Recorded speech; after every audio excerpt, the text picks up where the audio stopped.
जय हिंद साथियों, दोस्तों स्वागत है आपके अपने यूट्यूब चैनल एग्जाम वीर में। मैं आपका दोस्त राहुल कुमार आपके अपने यूट्यूब परिवार एग्जाम वीर पर तहे दिल से स्वागत करता हूं। दोस्तों आज का वीडियो रहने वाला है एनटीपीसी 2024 के ऊपर।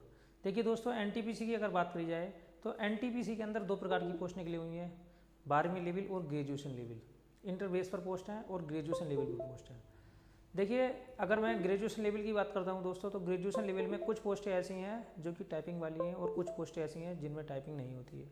स्टेशन मास्टर की बात करी जाए दोस्तों तो वहाँ पर साइको होता है। गुड्स गार्ड की बात करी जाए तो वहाँ पर ना साइको होता है और ना ही टाइपिंग होती है। वहाँ पर आपका CBT 2 क्लियर करने के बाद में दोस्तों आपको ज्वाइनिंग मिल जाती है। अब देखिए जो इंटर लेवल की पोस्ट हैं और जो ग्रेजुएशन लेवल की पोस्ट है, आज हम स्पेशली सिर्फ टाइपिंग के बारे में बात करेंगे कि टाइपिंग रेलवे में किस प्रकार पूछी जाती है और कितने की स्पीड चाहिए और क्या बैक स्पेस एलो होता है या नहीं होता है, और जो रेलवे का चयन प्रोसेस है उसके बारे में भी विस्तार से जानेंगे। उससे पहले सभी साथियों से गुजारिश है दोस्तों, चैनल को आप सब्सक्राइब कर सकते हैं और वीडियो अच्छी लगे तो वीडियो को लाइक जरूर करना है, अपने दोस्तों में शेयर भी करना है। देखिए अगर मैं बात करता हूँ एनटीपीसी के अंदर, एनटीपीसी 2024 टाइपिंग पोस्ट है। लेकिन टाइपिंग आपकी कब होती है? आपको पहले CBT 1 क्लियर करना है और CBT 2 क्लियर करना है। CBT 1 की अगर बात की जाए तो CBT 1 आपका 100 क्वेश्चन होते हैं और 100 नंबर का होता है, जिसमें 3 सब्जेक्ट आपके पूछे जाते हैं। मतलब 3 सब्जेक्ट मोटे मोटे, मैथ आपका पूछा जाता है, रीजनिंग आपकी पूछी जाती है और जीके जिसमें जीके में करंट अफेयर भी आ सकती है। ठीक है, इसे मैंने एक ही चीज़ मांगा और अगर आप इसे मान सकते हैं तो आप इसे 3 चीज़ अलग अलग मान सकते हैं, जीके अलग, जीएस अलग और करंट अफेयर अलग। ऐसा तो जीके के अंदर बहुत सारे सब्जेक्ट होते हैं, लेकिन 3 पोर्शनों में मैंने दोस्तों CBT 1 को बांटा है। जिसमें मैथ की अगर बात करी जाए तो ये दोनों ऑब्वियसली 30-30 क्वेश्चन यहाँ पर आते हैं और 40 नंबर की जीके जीएस आपको देखने के लिए मिलती है, जो कि कभी कभी मैथ और रीजनिंग 65 क्वेश्चन भी मिलते हैं देखने के लिए, और ये 30 से 35 क्वेश्चन भी, मतलब 30 से 40 के बीच में क्वेश्चन जीके जीएस के देखने को आपको मिलते हैं। CBT 1 क्लियर करना है आपको। CBT 1 की मेरिट लिस्ट में आना है, जिसकी मेरिट लिस्ट सेपरेट लगती है, लेवल वाइज लगती है। जैसे लेवल 5 की अलग लगेगी, लेवल 6 की अलग लगेगी और लेवल 2 और 3 की अलग लगेगी, जैसे 2019 के अंदर दोस्तों मेरिट लगी थी। और हर बोर्ड की जो कट ऑफ है वो अलग अलग सेपरेट लगती है। देखिए आपको CBT 1 क्लियर करने के बाद में आपको CBT 2 देना है, जो कि 1.5 घंटे का एग्जाम होता है। 90 मिनट दोस्तों आपको यहाँ मिलते हैं। यहाँ पर 1/3 की निगेटिव मार्किंग होती है। देखिए 1/3 की निगेटिव मार्किंग होती है, चाहे प्री एग्जाम देंगे आप या मेंस एग्जाम देंगे। CBT 1 दे लो या CBT 2 दे लो, दोनों के अंदर 1/3 की निगेटिव मार्किंग होती है। देखिए यहाँ पर 120 क्वेश्चन होते हैं। कितने क्वेश्चन होते हैं भाई? 120। यहाँ पर भी मैथ रीजनिंग, देखिए मैथ रीजनिंग और यही सब्जेक्ट द्वारा आते हैं, जीके, जीएस और करंट, जिसमें जीके का वेटेज कम हो जाता है, जीएस का जो जनरल साइंस का जो वेटेज है वो ज़्यादा हो जाता है मेंस के अंदर। ठीक है, मैथ आपको यहाँ पर देखिए 30 से 35 क्वेश्चन आपको देखने के लिए मिलते हैं, ये भी 30 से 35 क्वेश्चन देखने के लिए मिलते हैं, और बाकी 70, अगर ये 40 से 50 के बीच में आपको ये देखने के लिए मिलती है। ठीक है, यही सब्जेक्ट आपको CBT 2 के अंदर मिलने वाले हैं।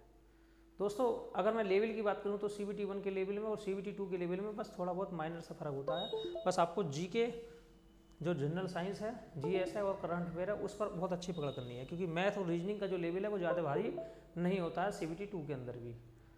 अगर आपने अच्छा खासा समझ है, आपको अंडरस्टैंडिंग मैथ की अच्छी खासी है, रीजनिंग की अंडरस्टैंडिंग है, तो आप प्रैक्टिस करने के बाद में आसानी से दोस्तों मैथ और रीजनिंग को कवर कर ले जाएंगे।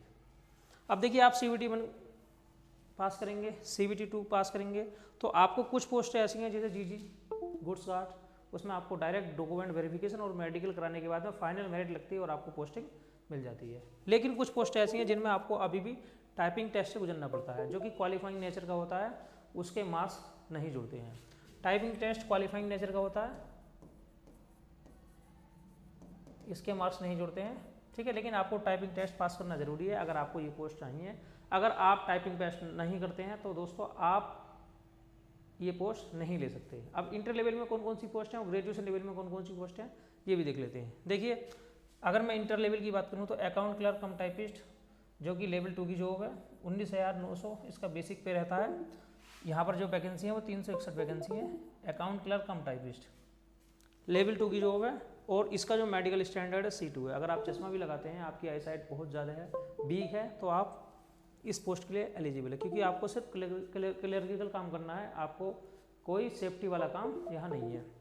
दूसरी पोस्ट होती है इंटर लेवल पे जूनियर क्लर्क कम टाइपिस्ट, ये भी लेवल 2 की जॉब है, जिसका जो बेसिक पे है 19,900 रहता है। यहाँ पर भी मेडिकल स्टैंडर्ड आपका C2 है। देखिए अगर इसकी पोस्टों की संख्या बताई जाए तो यहाँ पर पोस्टों की संख्या 990 है और अकाउंट क्लर्क कम टाइपिस्ट की पोस्टों की संख्या 361 है। तो यहाँ पर बहुत ज़्यादा मारी रहने वाली है और कट ऑफ भी दोस्तों आपको 80 से नीचे 85 से नीचे यहाँ पर देखने के लिए नहीं मिलने वाली है। तो कंपटीशन इतना तगड़ा है, बहुत तगड़ा कंपटीशन है। आप अपनी तैयारी को इस कदर कीजिए कि कोई सी भी चीज़ रहने ना पाए और मोर से मोर प्रैक्टिस, ज़्यादा से ज़्यादा प्रैक्टिस करोगे तब जाकर दोस्तों यहाँ पर सफलता आपको मिलने वाली है। अब देखिए ग्रेजुएशन लेवल की मैं बात कर लेता हूँ। ग्रेजुएशन लेवल पर कौन कौन सी पोस्ट हैं जिनमें टाइपिंग होगी। ग्रेजुएशन लेवल की अगर बात करी जाए तो लेवल 5 की जॉब होती है ग्रेजुएशन लेवल पे। कितने होती है? लेवल 5 की जॉब, ठीक है, लेवल 5 की जॉब होती है ग्रेजुएशन लेवल पे, जिसमें पहली पोस्ट है टाइपिंग की जूनियर अकाउंट असिस्टेंट कम टाइपिस्ट JAA, ठीक है। देखिए JAACT, ठीक है, इसे JAA भी बोलते हैं, जूनियर अकाउंट असिस्टेंट, जो कि 2800 ग्रेड पे की जॉब है। 2800 ग्रेड पे की जॉब है। इसका जो बेसिक पे है 29,200 दोस्तों रहने वाला। बहुत अच्छी और प्यारी हैंडसम सैलरी मिलती है। और अगर पोस्टिंग की बात की जाए DRM ऑफिस के अंदर अगर आपको पोस्टिंग मिल जाए तो आपको इतनी छुट्टियां मिलती हैं कि 6 महीने तो आप घर रहोगे और 6 महीने आपको जॉब करनी है। बहुत ही शानदार जॉब है दोस्तों, बहुत ही प्यारी जॉब है। रेलवे बाबू के नाम से ये जॉब विख्यात है। दोनों की दोनों पोस्ट हैं। बड़े बाबू सीनियर क्लर्क कम टाइपिस्ट, ये भी सीनियर क्लर्क कम टाइपिस्ट है। इसकी जो पोस्टें इस बार कम आई हैं 732 पोस्टें आई हैं। बड़े बाबू रेलवे के अंदर बड़े बाबू के नाम से ये पोस्ट मशहूर है, ठीक है। यहाँ पर भी देखिए, यहाँ पर भी दोस्तों 2800 ग्रेड पे की जॉब है ये, और यहाँ पर भी दोस्तों 29,200 इसकी बेसिक पे रहती है।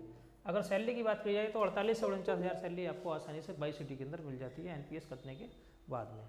लेकिन छुट्टियों की बात करी जाए, फैमिली टाइम की बात करी जाए, स्टडी की बात करी जाए तो ये पोस्ट हैं इतनी दमदार हैं और इतनी मतलब पीसफुल हैं कि इनकी टक्कर की दोस्तों कोई सी भी पोस्ट NTPC के अंदर नहीं है, अगर फैमिली टाइम की मैं बात करूँ तो। बाकी अगर पोस्टिंग आपकी DRM ऑफिस के अंदर हो जाती है तो चाहे आप किसी भी पोस्ट की बात कर लें, चाहे आप ग्रेजुएशन लेवल की बात कर लें, इंटर लेवल की बात कर लें, ग्रुप D लेवल पे बात कर लें, तो आपको सारी की सारी फैसिलिटी हर एम्प्लॉय को बराबर मिलती है। छुट्टियाँ भी बराबर मिलती हैं और जो मेडिकल सुविधा है वो भी बराबर मिलती है, और जो पढ़ाई के लिए बच्चों को पैसा मिलता है, जो पास की सुविधा है दोस्तों वो भी मिलती है। लेकिन यहाँ ग्रेड पे के अनुसार कुछ चीज़ें ऊपर नीचे हो जाती हैं, ठीक है। अब देखिए अगर मैं एज की बात करूँ तो ग्रेजुएशन लेवल पर जो एज है वो 18 से 36 साल मांगी गई है। कितनी? 18 से 36 साल, जिसमें UR के लिए 18 से 36 साल है, ठीक है, और OBC के लिए 3 साल का रिलैक्सेशन 39 साल है, और SC ST के लिए 41 साल है, ठीक है भाई। आप इतना देख सकते हैं। बाकी देखिए NTPC के अंदर यहाँ पर दोस्तों इंटर लेवल की बात करी जाए तो इंटर लेवल में जो आपकी एज मांगी गई है वो 18 से 33 साल है। UR के अंदर आपकी एज 33 साल है, और OBC के लिए 3 साल का रिलैक्सेशन 33 और 3 36, और SC ST के लिए आप देख सकते हैं कि आप यहाँ पर 38 साल एज है SC ST के लिए। ये है इंटर लेवल की पोस्टों पे। ग्रेजुएशन लेवल पे 18 से 36 साल और इंटर लेवल पे 18 से 33 साल। अब बात करता हूँ टाइपिंग की, कि अगर आप CVT 1 पास कर देते हैं, CVT 2 पास कर देते हैं तो आपको टाइपिंग टेस्ट देना है। और टाइपिंग किस प्रकार होती है? देखिए टाइपिंग की अगर बात करी जाए दोस्तों, यहाँ पर टाइपिंग सिर्फ और सिर्फ क्वालिफाइंग नेचर की होती है, जिसमें 25 हिंदी की स्पीड और 30 इंग्लिश की स्पीड। देखिए अगर आप हिंदी में टाइपिंग देते हैं तो आपसे 25 की स्पीड मांगी जाएगी, और इंग्लिश में टाइपिंग देते हैं तो आपसे 5+ मतलब 30 की स्पीड मांगी जाती है। और एक्यूरेसी की अगर बात की जाए तो यहाँ पर आपको 95% एक्यूरेसी करनी पड़ती है। 95% एक्यूरेसी, आपको 5% एरर माफ़ होती हैं। 5% एरर दोस्तों यहाँ माफ़ होती हैं। और देखिए अगर बात करी जाए तो ऑनलाइन टाइपिंग होती है, कंप्यूटर पे आपको टाइपिंग होती है यहाँ पर, और यहाँ पर बैक स्पेस मान्य नहीं होता है। तो बहुत सावधानी वाली बात है कि टाइपिंग के लिए भी आपको कम से कम 1.5 से 2 महीने चाहिए, क्योंकि यहाँ बैक स्पेस एलो नहीं है। हालांकि स्पीड ज़्यादा नहीं है, और टाइपिंग जो है वो भी ज़्यादा भारी शब्द नहीं होते हैं, और हार्ड जो स्पेशल कीवर्ड होते हैं वो भी इतने नहीं होते हैं। लेकिन फिर भी आपको 1.5 से 2 महीने की प्रैक्टिस करने के बाद में दोस्तों आप आसानी से टाइपिंग निकाल सकते हैं। देखिए दोस्तों, वीडियो अगर अच्छी लगे तो वीडियो को लाइक कीजिए, और अगर चैनल पर पहली बार आए हैं तो चैनल को सब्सक्राइब जरूर कीजिए। मिलते हैं नेक्स्ट वीडियो में। आज के लिए इतना ही काफ़ी है। जय हिंद, जय भारत।